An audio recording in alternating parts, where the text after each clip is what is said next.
Rain drizzled from a leaden sky, soft and steady, as Richard Langford stepped out of his sleek black car. The tires whispered against the wet gravel as he made his way toward the familiar headstone, his son's. 3 years had passed, but the ache had settled in his bones like an old injury that never fully healed. Dressed in a tailored overcoat, shoes polished to a shine, he looked every bit the billionaire he was, powerful, composed, untouchable. But inside, he felt hollow. He came here twice a year. Flowers in hand. Few words. A silent ritual to honor a boy he never truly understood. As he neared the grave, something was off. A young woman sat on her knees at the base of the headstone, her shoulders trembling with quiet sobs. Next to her was a little boy, no more than 4, clutching a toy truck in his tiny hands. The woman looked up, eyes red, lips trembling, and instinctively pulled the child closer. Richard froze. The flowers slipped from his grasp and landed softly in the grass. He glanced at the headstone. Yes, it was his son's name etched in granite. Michael Langford. Beloved son. A kind soul. But who was this woman? And why did she cry like she had lost him too? Richard took a hesitant step forward, not out of anger, but confusion. The boy placed the toy truck gently on the grave, then looked up at Richard with eyes startlingly familiar. Something inside him stirred, something he hadn't felt in years. Richard stared at the woman, unsure whether to speak or walk away. Her presence here, her tears, the child, it all felt too intimate, too invasive, yet undeniably sincere. Finally, he asked, "Why are you here?" His voice was low, not unkind, but burdened with confusion. The woman wiped her eyes, steadied her breath, and stood slowly, holding the boy's hand. "I'm Emily," she said softly. "Your son, he used to come to the diner where I work. Every Thursday. For nearly a year." Richard blinked, caught off guard. His son had rarely spoken about his life. Especially not about diners or strangers. Emily continued, her voice cracking, "I was pregnant, alone, working double shifts. He sat at the counter, ordered coffee, and listened. Just listened. No judgment. Sometimes, he left without saying much. But then, my rent would be paid. Groceries would appear. Baby clothes. Notes that said, 'Keep going. You're stronger than you know.'" She looked down at the boy. "He never told me he was a Langford. I only found out after he died, when I saw his photo in the paper."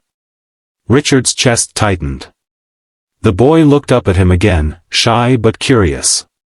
Emily added, "Liam, he called your son his angel. We come here sometimes, just to say thank you." The weight of the moment settled on Richard like the rain.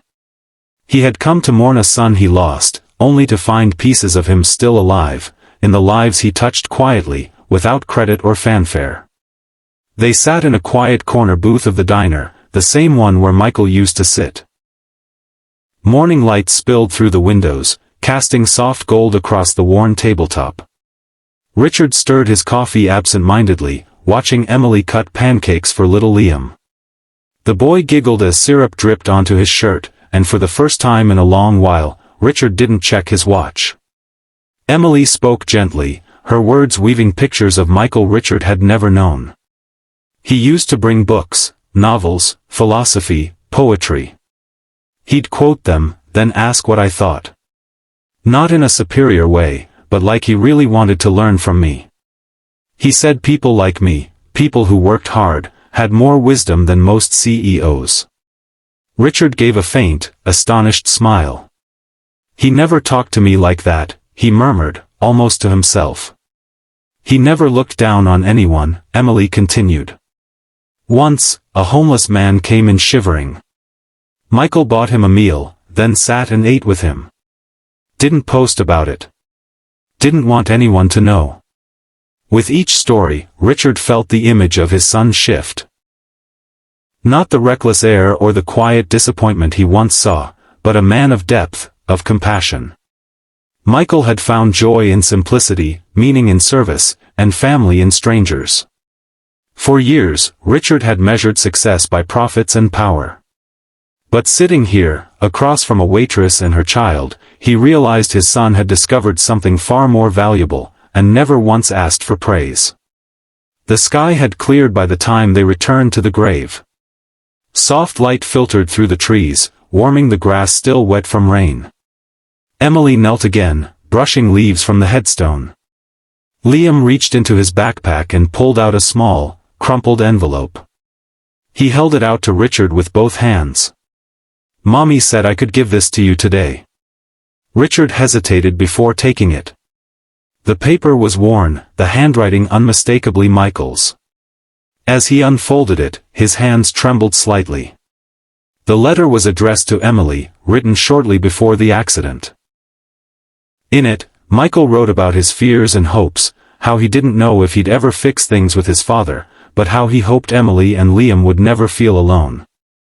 He called them his accidental family, the one that showed him how to love without conditions. Near the end, one line stood out: "If anything ever happens to me, I just hope my dad sees what really matters someday, not what I owned, but what I left behind in the hearts I touched." Richard felt his throat tighten. He looked down at the toy truck Liam had placed earlier on. 1 year later, the cemetery looked different. The grass was greener, the trees fuller, and sunlight bathed the place in warmth rather than sorrow.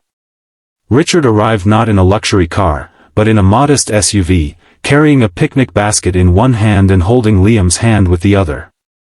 Emily was already there, spreading out a blanket near Michael's grave, now adorned with fresh flowers, small toy cars, and drawings Liam had made. Laughter filled the air as they shared sandwiches and stories, the mood more like a celebration than a memorial. Richard sat with Emily, watching Liam run between gravestones, full of life and joy. He had helped Emily open her own small diner, a dream she never imagined could come true. The sign out front read Michael's Table, a quiet tribute to the man who had once been her only lifeline. Richard spoke softly, "He gave you everything I didn't know how to give: attention, kindness, meaning." Emily smiled. "He left a part of himself in all of us. Maybe that's the best any of us can hope to do." As the sun began to set, Richard knelt by the grave and whispered, "I missed who you were. But I promise, I see you now." He placed his hand on the headstone, tears in his eyes, but a calm peace in his chest. He had come here a year ago with nothing but grief. Today, he left with a new purpose, and a family he never expected to find.